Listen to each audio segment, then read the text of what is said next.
Hello guys, welcome back to my channel. আজকের ভিডিওতে যে টপিকটা নিয়ে ডিসকাশন করব সেটা হচ্ছে আজকের মার্কেটটা কেমন গেল এবং এছাড়াও কয়েকটা জিও পলিটিক্যাল নিউজ যেগুলো আগামী দিনের জন্য ইম্পর্টেন্ট হতে চলেছে। তো প্রথম কথা হচ্ছে আজকে যে মার্কেটটা ছিল, আজকের মার্কেটটা প্রচণ্ড পরিমাণে একটা ভোলাটাইল বুলিশ মার্কেট ছিল। ভোলাটাইল বুলিশ এই কারণেই বলছি যে প্রথমে গ্যাপ আপ ওপেনিং, তারপরে যথারীতি নিচের দিকে আসা, একটা জায়গা থেকে সাপোর্ট নেওয়া এবং সেখানে একটু ভোলাটাইল থেকে একটা লেভেল অফ বুলিশনেস মার্কেট দেখালো। এবং সেখানে যদি দেখতে যাওয়া হয় almost all the sector, across the sector বেশ ভালো রকমের একটা বাইং হয়েছে এবং মিড ক্যাপ সেক্টরের মধ্যেও বাইং হয়েছে। তো এটা আজকের ডেটের মার্কেটের যদি আমরা টোটাল জিনিসটা নিয়ে চিন্তা ভাবনা করি তো এই ঘটনাটাই আজকের মার্কেটে ওভারঅল ঘটেছে। বাট এই যে মার্কেটের এই যে মার্কেট 22,000 থেকে রিভার্স করলো এতটা পরিমাণ, 22,500 22,600 অব্দি রিভার্স করলো। অনেকেই ভাবতে পারেন ইস বটমটা মিস হয়ে গেল, বটমটা ধরতে পারলাম না। এইভাবে ক্যাপচার করার বা এইভাবে প্ল্যান করবেন না, করলে অনেক বড় ফেলিয়ারের সম্মুখীন হতে হবে। তার রিজন হচ্ছে আমি যেটা করি আমি সেটা একটু বলার চেষ্টা করছি। আমার কিছু মডেল আছে যে মডেলগুলো আমি অ্যাপ্লাই করি। তার মধ্যে একটা মডেল আমি অলরেডি দিয়েছিলাম সুইং ট্রেডিংয়ের প্লেলিস্টে গিয়ে আপনি টোটাল মডেলটা দেখতে পারেন। সেটা হচ্ছে আপনার ওই যে RS মেথডের ওপর একটা মডেল দিয়েছিলাম, সেই মডেলটার ওপর ধরে কাজ করুন। যে সমস্ত স্টকগুলো আপনি পাবেন সেই স্টকগুলোতে অ্যাক্ট আপনি করতে পারেন।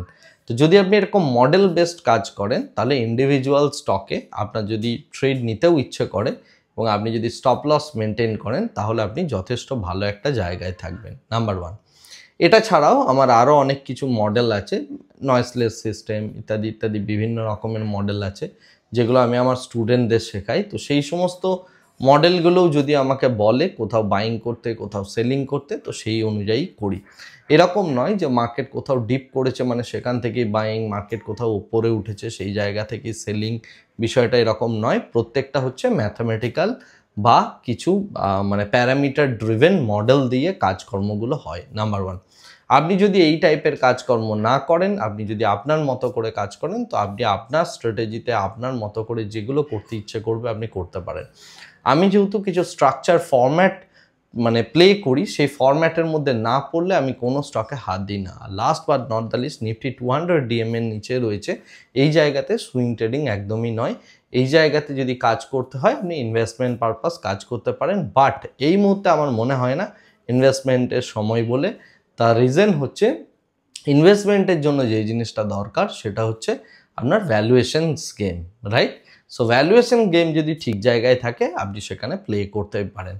প্রথমে মার্কেট উপরে উঠবে, বুল ট্র্যাপ করবে, আবার বিয়ার ট্র্যাপ হবে, বিভিন্ন রকম ঘটনার পরে ঘটবে, ডিস্ট্রিবিউটেড স্ট্রাকচার তৈরি হবে, তারপরে গিয়ে মার্কেটের বাইং আসবে এবং সেটা হবে অ্যাকচুয়ালি গভর্নমেন্ট ড্রিভেন বা কোনো এজেন্সি ড্রিভেন।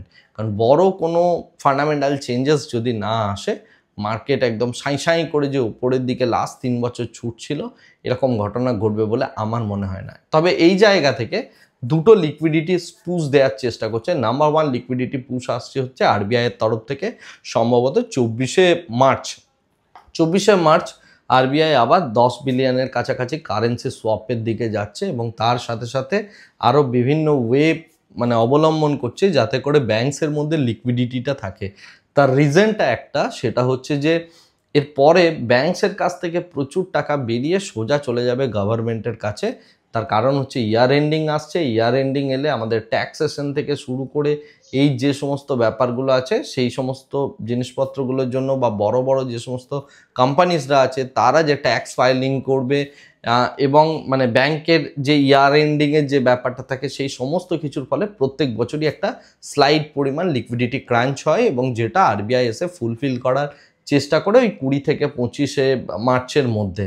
তো সেই রকম টাইপেরই একটা ঘটনা এবছরও ঘটতে চলেছে, সেটা হচ্ছে 24শে মার্চ নাগাদ RBI এরা অ্যানাউন্স করেছে। ওকে, নেক্সট যে কথাটা বলবো সেটা একটু হবে হচ্ছে জিওপলিটিক্যাল সিনারিওজ অনুযায়ী এবং সেটা হচ্ছে যে টেসলা আগমন। টেসলা অলরেডি ইন্ডিয়াতে আসার জন্য মোটামুটি মুম্বাইতে তার শোরুম দেখা হয়ে গেছে, পুনেতে তারা অফিস বিল্ড করে নিয়েছে এবং তারা ইন্ডিয়া আসার জন্য পুরোপুরি রেডি।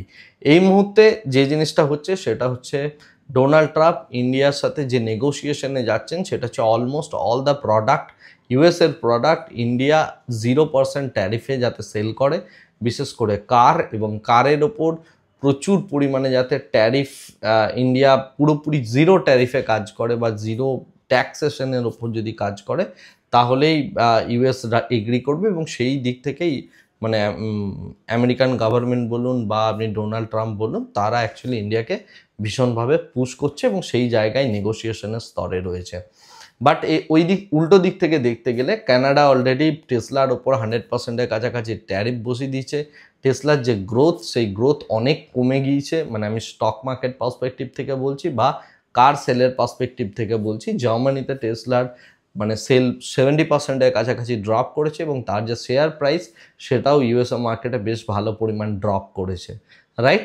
তো সেদিক থেকে দেখতে গেলে ইলন মাস্ক অ্যাকচুয়ালি টেসলাকে নিয়ে একটু প্রবলেমে রয়েছে এবং সেই কারণে পৃথিবীর বিভিন্ন যে সমস্ত কান্ট্রিগুলোতে তাদের এক্সপ্লোরেশন হয়নি সেই জায়গাগুলো তারা এক্সপ্লোর করার চেষ্টা করছে, বিশেষ করে ইন্ডিয়া।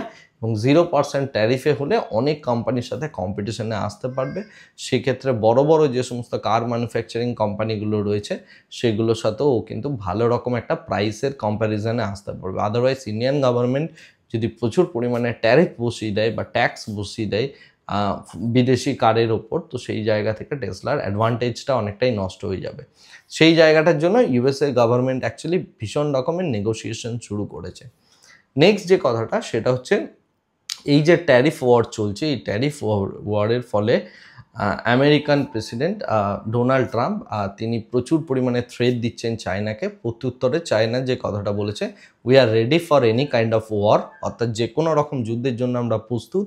তো সেই রকম টাইপের, সেটা ট্রেড ওয়ার হতে পারে, সেটা যে কোনো রকম আপনার মানে নর্মাল উইপেন বেসড ওয়ার হতে পারে, যে কোনো কিছুর জন্য চায়না রেডি হয়ে গেছে বলে চায়নাও একটা থ্রেট দিচ্ছে। এবং এই যে ট্যারিফ ওয়ারের সূচনা করেছে ডোনাল্ড ট্রাম্প, এর জন্য চায়না থেকে শুরু করে কানাডা প্রত্যেকে ওয়ার্ল্ড ট্রেড অর্গানাইজেশন যেটা আছে অর্থাৎ WTO, সেখানে গিয়ে ইউএসএর নামে কেস ফাইল করছে বা সেই জিনিসগুলো নিয়ে একটা নেগোসিয়েশন করার একটা প্রক্রিয়া অলরেডি চলছে। তো এটা হচ্ছে জিও পলিটিক্যাল ফ্রন্ট থেকে যে সমস্ত ঘটনাগুলো ঘটছে সেই জিনিসগুলো নিয়ে আমি একটু ডিসকাশন করলাম। ওভারঅল মার্কেটের structure short term bullish, long term bearish, আশা করি আপনি বুঝতে পারছেন আমি কি বলতে চাইছি। এবং এই জায়গা থেকে দেখতে গেলে 22,800 23,000-এর কাছাকাছি বেশ ভালো রকম রেজিস্ট্যান্স মার্কেটের জন্য। যদি মার্কেট এই রেজিস্ট্যান্সটাকে অতিক্রম করে, তারপরে এই রেজিস্ট্যান্সটাকে অতিক্রম করে আবার 22,800 বা 23,000-এর কাছাকাছি সাপোর্ট নিয়ে তারপরে যদি 200 DMA ক্রস করে, দেন উই ক্যান সে যে হ্যাঁ মার্কেটের মধ্যে একটা বেশ ভালো রকম বুলিশ মোমেন্টাম আছে। এবং এই যে জায়গাটা হয়েছে, এই জায়গাটার একটা মানে ইন্ট্রিম বটম ফর্মেশন হয়ে গেছে। বাট যতক্ষণ না পর্যন্ত সেই ঘটনাটা ঘটছে, মাত্র এই দুদিনের র্যালি দেখে বিচলিত হবেন না। This is purely based on fresh cash, যে ক্যাশটা এখানে ডিপ্লয় করা হচ্ছে এবং এই অ্যান্টিসিপেশনে ডিপ্লয় করা হচ্ছে যে আপনার এই ট্রেড ওয়ারে ইন্ডিয়া কিছুটা অ্যাডভান্টেজ পাবে এবং তার সাথে সাথে আপকামিং ইয়ার্সের মধ্যে গিয়ে কিছু যে সমস্ত কোম্পানিরা আছে তারা ভালো রেজাল্ট দেবে। বাট যতক্ষণ না এপ্রিল মাস এসে কোম্পানিরা নিজেরা প্রত্যেকে ভালো রেজাল্ট দিচ্ছে, ততক্ষণ অবধি মানে সিচুয়েশনসটা প্রচণ্ড পরিমাণে টালমাটাল পরিস্থিতির মধ্যে দিয়ে যাচ্ছে। বাট এই মতো পরিস্থিতিতে যেটা দেখা যাচ্ছে সেটা হচ্ছে ইন্ডিয়ান যে সমস্ত কর্পোরেশনরা রয়েছে বা বিদেশি যে সমস্ত কর্পোরেশনরা রয়েছে তারা প্রত্যেকে হিউজ পরিমাণে কর্মী ছাঁটাই করছে। সেটা আমি জিওর কথা থেকে শুরু করে আমরা যদি আমেরিকান মানে যে কর্পোরেশন রয়েছে তাদের কর্মী ছাঁটাইয়ের যদি গ্রাফ দেখি, এগুলো প্রত্যেকটা ইউএসের ডেটা নিয়ে যদি আপনি খেলেন আপনি দেখতে পাবেন।